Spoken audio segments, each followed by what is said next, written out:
In the icy seas near the Arctic Circle, there is a small oval landmass formed by volcanic eruptions a scant 20 million years ago. It is Iceland. If nothing else, Iceland is an island of extremes. It's home to Europe's biggest glaciers and some of the world's hottest volcanoes. Our Peter Standring traveled to Iceland and introduces us now to this place where fire meets ice.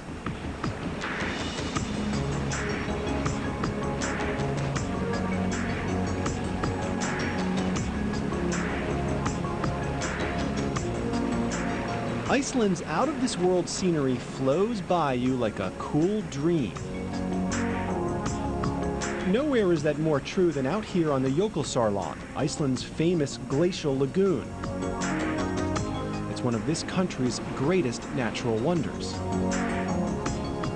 This is just sort of an amazing place, very surreal, and just the icebergs, the combination of blue and white and black is very breathtaking scenery. It's a good spot. The big icebergs have broken off a nearby glacier and are slowly floating down to the sea, tumbling and melting along the way. They are floating on the lagoon between 2 up to 5 years until they've all melted. And they are changing every day. We have a completely different view here every morning. But of course, this is the land of fire and ice. And so this dreamy Arctic landscape is just the tip of the iceberg. The Vatnajökull is Iceland's and Europe's biggest glacier. It's a massive 3,000 square mile ice cap covering 8% of the country. A vast blanket of ice and slush, notorious for treacherous terrain and bad weather. Is it easy to get lost out here? Yeah, if you don't know the way, you have to have a GPS and have your own track. And you need a big truck. Oh yeah, you need a big truck.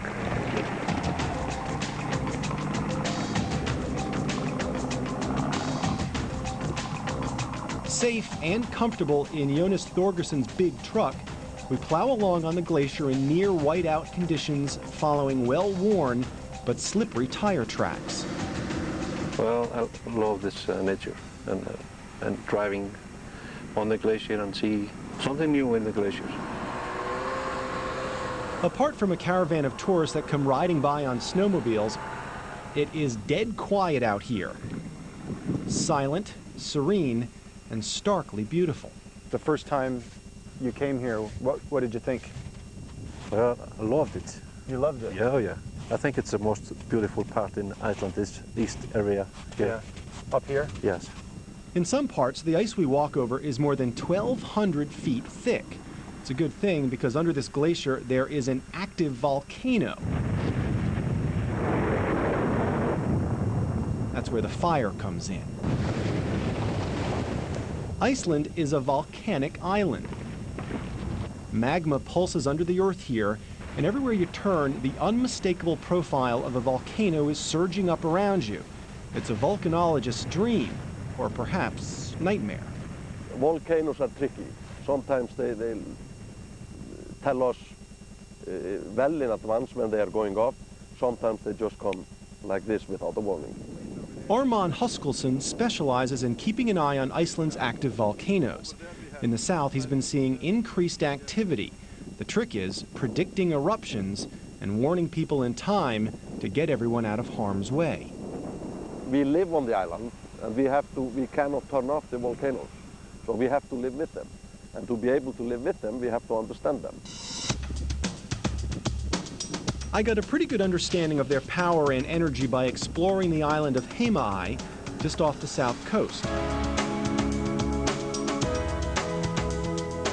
where two volcanoes stand side by side. The new one, Eldfell, erupted in 1973, burying half of the nearby town in a flood of lava and ash. Almost 30 years after this volcano erupted, you can tell that it's still smoldering. You can see steam coming out in various places over here. And I've been feeling the ground, these rocks, and the dirt still warm to the touch. It's pretty unbelievable. That energy seethes all over Iceland. In fact, you get the sense that the Earth is really alive. In a lot of spots, you can actually see it breathing. This is a place that is constantly moving, changing, and taking people by surprise. Check out Lake Klavervatn near Reykjavik. Just to give you an indication about how rapidly things can change here geologically, these hot springs used to be underwater, but just last summer there was a series of earthquakes in this area, and scientists think that huge cracks opened up underneath this lake. As you can see, there's been a dramatic drop-off in the water level. It's gone down 12 feet in less than a year. This incredibly shrinking lake is attracting hydrologists and geologists interested in answers. And of course, it's drawing the curious masses who are interested in pools of boiling water right under their feet. It happens, people do get burned, but I haven't heard any bad stories about these ones here. Yeah, no, you don't want the tourists falling in the pits of boiling water. Exactly. If someone goes in there, he won't come back. These are volcanoes that are around us. These ridges are volcanic, and there is heat underneath them. American Amy Clifton is also here in the name of science. She's a geologist studying how the surface and subsurface of the planet moves. For her, Iceland is the perfect location. Iceland is a very active plate boundary. The mid-Atlantic ridge runs through Iceland, and it's like a natural laboratory. Iceland is a fantastic natural laboratory for studying mid-ocean ridge tectonics, for one thing. And that's why you're here. And that's why I'm here. That's my main interest. The mid-Atlantic ridge that runs through this country divides two massive continental plates. Plates that are moving in opposite directions and literally pulling Iceland apart at the seams. Nowhere is that more evident than here in the Thingvellir Valley, 40 miles east of Reykjavik. There's really no place quite like this on the planet. This is essentially just a huge split in the Earth. The one plate is moving this direction, the other plate is moving the other direction, and all across this landscape and in this valley, massive cracks like this one are opening up. As tourists scramble over the stony ledges, a waterfall cascades nearby. In this country of rugged good looks, it's another reminder that nature's forces are at work here. In fact, there is boundless energy. The ground heaves underneath you. Horizons shift and melt away.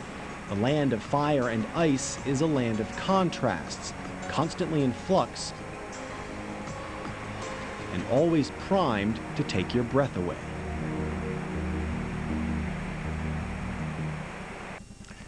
Just a beautiful story with our own Peter Standring. Peter is going to have stories from Iceland all this week. Tomorrow, he's going to give us a closer look at life on that island of Heimaey, that picturesque little town that sits right on the active volcano. Susan?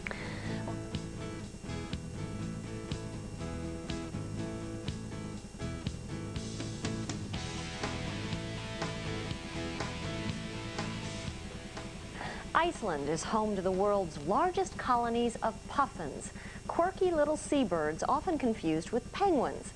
Every August, millions of newborn puffins leave their burrows to fly off over the North Atlantic. They leave at night and they use the moon to navigate. But in one place, artificial lighting is throwing off the birds' flight plans. Our Peter Standring takes us back to the Westman Islands off the south coast of Iceland, to the town of Heimaey, where children come to the puffins' rescue.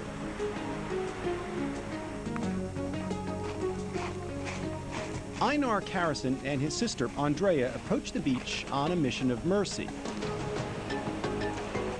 Inside their cardboard box, they have two orphans. Fledglings plucked from the streets of town, baby puffins. The youngsters are about to give the birds a new lease on life. They don't survive if they stay in the town there. Then where cats, dogs eat them, or they just die. It's really good to save them. The children of Heimaey have been saving young puffins called pufflings for generations. In fact, at the end of the summer, releasing them by the hundreds to the safety of the sea has become a local tradition. You have to save the birds. Well, if you don't do it, they die. They find it very exciting. Exciting, obviously, for the kids who get to throw live birds into the air and watch them fly away. But no doubt, it's a little bit nerve-wracking for the recently born pufflings. The basic problem with these little guys is that supposedly when they get old enough, they're supposed to fly off of these cliffs here and head out to sea, but the lights of the town evidently get them confused. And so instead of flying off to sea, they actually fly into town where they crash land and sometimes end up on the streets. I know.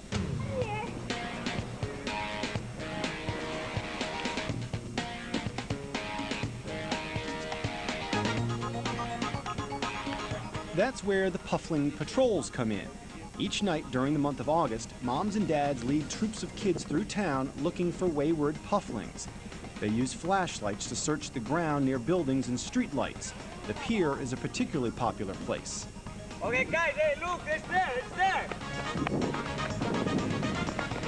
When a bird's spotted, the kids rush to scoop it up.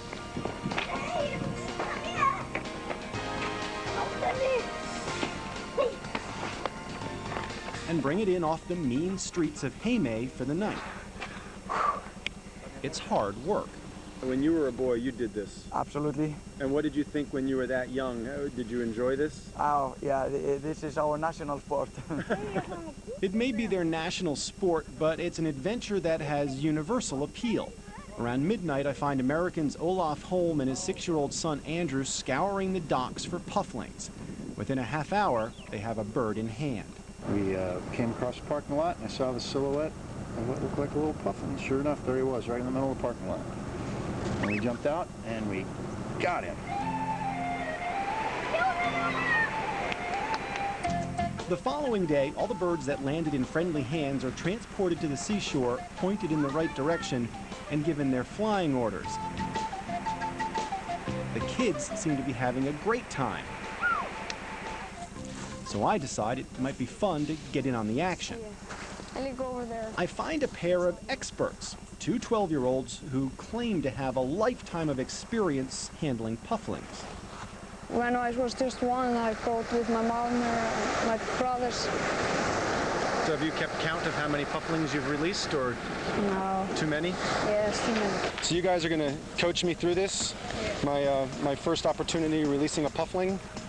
And hopefully I won't hurt this poor guy. First, the proper grip. You hold him like that. Okay, so I'm gonna hold him like a football. Yeah. And then you're just gonna... Then, the right technique. And do I have to throw him hard or just throw him very easy? Just throw him. You ready? Here you go, boy. With his wings free and flapping, the idea is to cock your arm like a quarterback and throw a short pass. All right, here we go.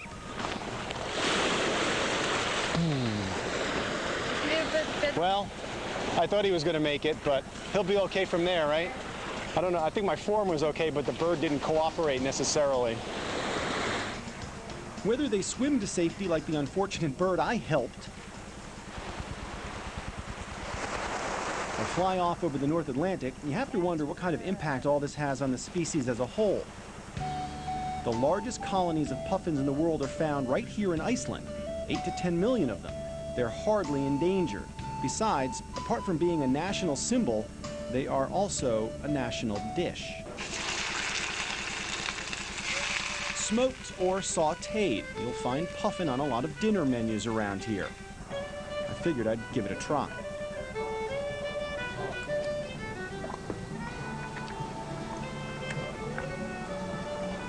And it's not bad.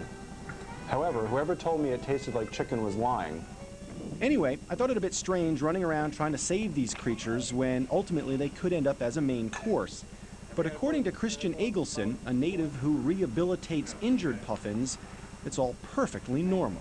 Maybe for you, maybe for farmer people, this looks strange to eat so nice bird like puffin. But this we have done for hundreds of years. Fortunately for the small, confused, and practically helpless pufflings, the annual search and rescue efforts are also tried and true. A custom passed from generation to generation, whether it's overhand or underhand, thanks to the strong arms and big hearts of the children.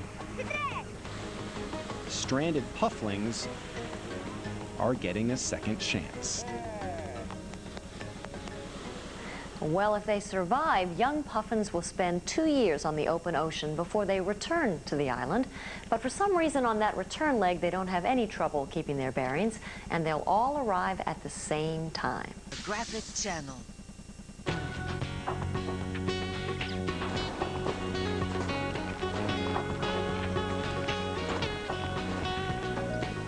In 16th century Europe, the common brush-off of the day was go to Hekla.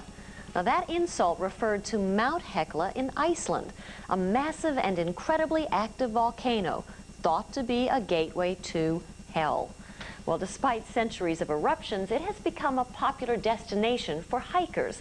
And so tonight our Peter Standring takes us back to Iceland, where he takes the expression go to Hekla literally.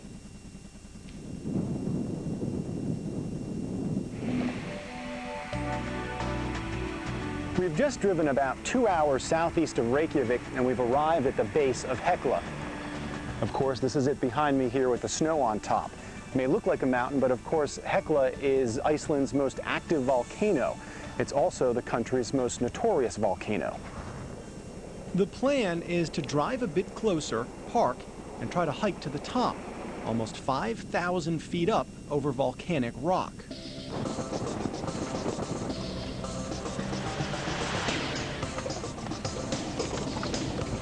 Taking this left. As you can see, the road is brutal, but despite the potholes, it continues to wind around the northeast corner of Hekla, taking us up a considerable distance, some 2,700 feet, where we finally stop.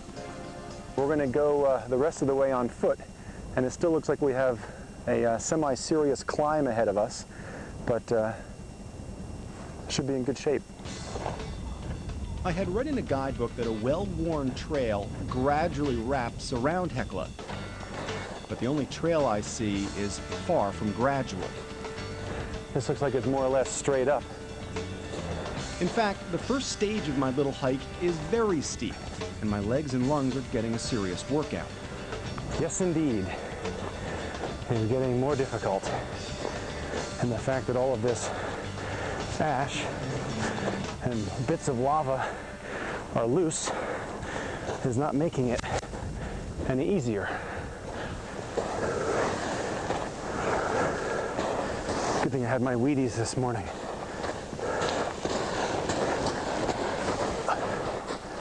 Even though each step is a struggle, the rewards are glorious views of surrounding volcanoes and glaciers, all stretching to the horizon. There's more. Take a look over here. This is very, very cool. This is an old lava flow, the remnants of a recent eruption. The most recent eruption here was back in February of 2000. Before that, Hekla erupted in 1991, 1980, and 1970. In the last 1,000 years or so, this queen of volcanoes, as she's dubbed, has lost her cool a staggering 167 times, with 15 major eruptions. By the time the 1500s rolled around, Europeans were convinced that Hekla was a gateway to hell.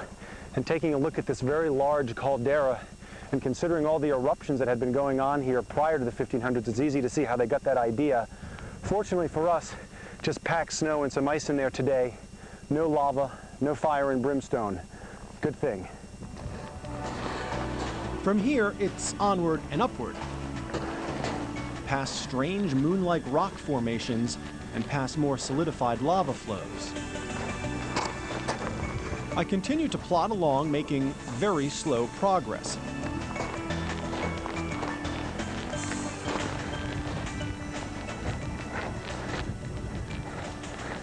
But suddenly, I have a small problem staring me in the face. We've gotten to a place where we are surrounded by an old lava flow, and we've certainly lost the trail. So I'm not sure what the solution or the answer is, but we wanted to keep going up here towards the summit, although we have certainly run out of path. The old lava is piled high. It's also brittle and sharp and completely unstable. Trying to clamber over it would be asking for trouble, like a broken leg. Hopefully this is not the end of the road for us, but it very well could be. I look for a way around the lava, but I'm hemmed in on both sides. Soon, compounding the problem is the unpredictable, ever-changing Icelandic weather. In minutes, clouds and mist roll in and shroud Hekla. This is the top, the summit of Hekla right over here. It's only a couple hundred yards off, but it is rapidly disappearing in the mist. So I hate to admit defeat, but this may be the end of the line for us. With darkness fast approaching, the only rational decision we can make is to turn around and head back down. So, just a tad frustrated, I take a seat, a drink of water, catch my breath, and think about the long trek to the bottom that's about to begin. Oh, so close and yet so far. Tomorrow, Peter takes us to Iceland's #1 tourist attraction, the Blue Lagoon.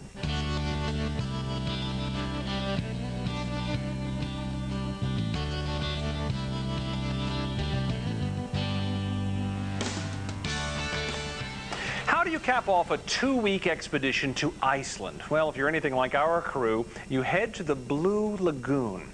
The Blue Lagoon is Iceland's most popular tourist destination and easily the country's most photographed site. It's a supernatural-looking body of water filled with hot seawater, said to have curative and restorative powers. Our Peter Standring takes us now to the southwestern tip of Iceland, where people are soaking away their stress in the Blue Lagoon.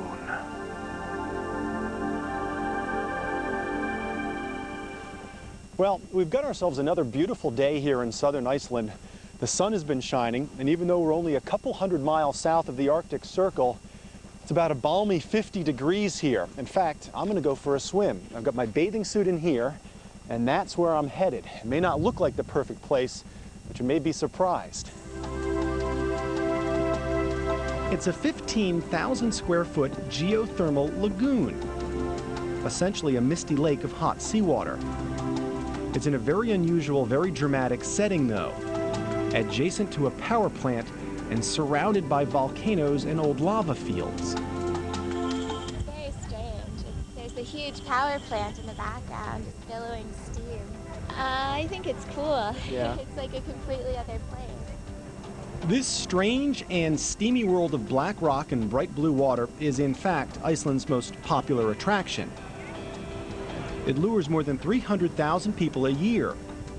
Mostly tourists, but warm water is warm water, and even the locals get into the swim of things. I like it here, this young Icelandic woman says. The warm water is very nice. That's why I brought my friend from Germany here. The Blue Lagoon looks natural, but it's actually man-made. 25 years ago, this geothermal power station began operating, taking superheated water out of the ground and using it to make energy. When they pumped it back out into the lava fields, instead of being absorbed, the water formed a lagoon. The salt content in the water is... According to Grímur Simonsen, ever since, it's been a mecca for people looking to soak away their tension.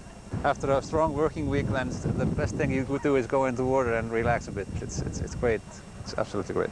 And afterwards, your skin feels soft and you feel great and relaxed. And I think that people, you know, they really are impressed. Well, I soon tire of watching other people being impressed. So I break out the old swimsuit and head for the much anticipated comforts of the lagoon. It feels great.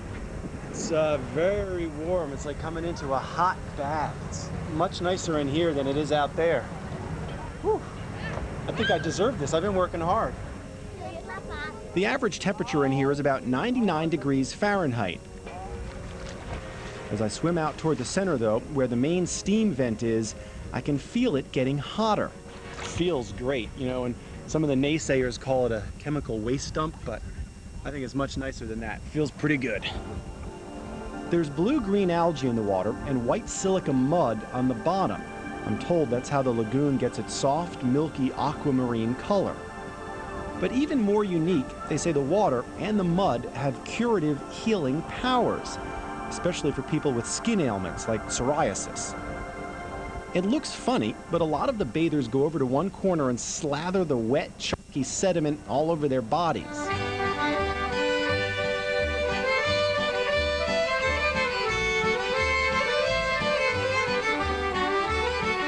All this enthusiasm has led to the creation of an entire line of Blue Lagoon skincare and beauty products, officially sanctioned by Iceland's Surgeon General. A major step, Simonson says, towards making the Blue Lagoon an international household name. It stands for Iceland, it stands for the geothermal power of Iceland, it stands for the purity of Iceland, it stands for the beauty of Iceland. All that may be true, but to most of us, though, the Blue Lagoon simply stands for unadulterated R&R. It's outstanding, it's stunning. It's just beautiful. Yeah. A long trip on the airplane, it's the best place to relax. So. And that's what you're doing? Yeah. Yes. If you reduce your stress, you're going to cure yourself. So for you, it's all about reducing the stress. Right, it'll work. Yes, it'll work quite nicely, in fact, for tourists. As for me, I know it's a tough assignment, but as they say, somebody's got to do it. He so didn't deserve that assignment. Peter tells us that the water in the lagoon is safe and clean and completely recycled every 24 hours. Susan? Well, coming up later.